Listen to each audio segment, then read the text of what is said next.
మా మా వైపు నుంచి అంటే బయర్స్ వైపు నుంచి ఒక చిన్న కోరిక, చిరు కోరికనండి, పెద్ద పెద్ద కోరికనండి, సారీ.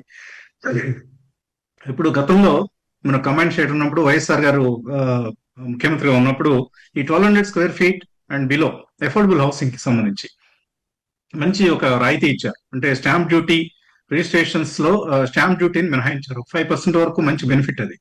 అటువంటి బెనిఫిట్ ఏదైనా ఇప్పుడు కూడా మీరు క్రెడాయి తరపున రిప్రజెంట్ చేసి, అంటే మేము రిప్రజెంట్ చేయడానికి మాకు మీలాంటి ఒక పెద్ద అసోసియేషన్స్ బాడీస్ లేవు కాబట్టి యాజ్ ఇండివిజువల్స్ మీరు రిప్రజెంట్ చేసి ఇటువంటిది ఒక బెనిఫిట్ అఫోర్డబుల్ హౌసింగ్ కి, మేబీ ఎల్ఐజీస్, ఎంఐజీస్ ఇలాంటి కన్స్ట్రక్షన్స్ కి తెప్పించగలిగితే that will be definitely a boon for the Hyderabad real estate market and also affordable housing market.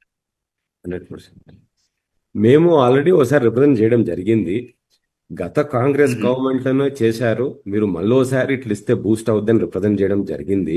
కాకపోతే ఇప్పుడు కూడా మరి కాంగ్రెస్ గవర్నమెంట్ ఉంది కాబట్టి they will probably take a view. కానీ మోర్ ఇంపార్టెంట్ గా ఇప్పుడు మార్టిగేజ్ లో 10% మార్టిగేజ్ లో చాలా ఏరియా ఇరుక్కుపోయి ఉంది.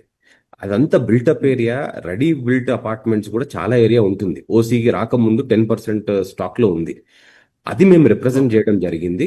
అండ్ దే యాక్సెప్టెడ్ 10% ని వాళ్ళు 5% చేశారు. 5% చేసి ఎగ్జిస్టింగ్ బిల్డింగ్స్ లో కూడా మార్టిగేజ్ రిలీజ్ చేయడానికి వాళ్ళు యాక్సెప్ట్ చేశారు. దాంతో decent ready build stock market లోకి రాబోతుంది. కాబట్టి మీరన్న price point and pressure point కూడా కొంతవరకు దాంట్లో మనకు ఛాన్స్ ఉంది టు గెట్ ద. రోజుల్లో కొద్దిగా ప్రైసెస్ తగ్గే అవకాశం ఉందా?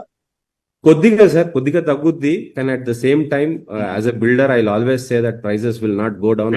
వెయిట్ చేయమంటారా కొనుక్కునే వాళ్ళని? అసలు ప్రైస్ తగ్గే అవకాశం ఉంది. అసలే అన్నాను సార్, ఎందుకంటే ఇన్ఫ్లేషన్ ఎప్పుడైనా సాలరీ ఇంక్రిమెంట్స్ ఇవన్నీ చూసుకొని మీరు కొనేసుకోవాలా. ప్రైస్ ఎప్పుడైనా యావరేజ్ గా పెరుగుతూనే ఉంటది కానీ డెఫినెట్ గా తగ్గదు. ల్యాండ్ కాస్ట్ తగ్గుద్దా సార్? ల్యాండ్ కాస్ట్ ఎప్పుడు తగ్గదు కదా.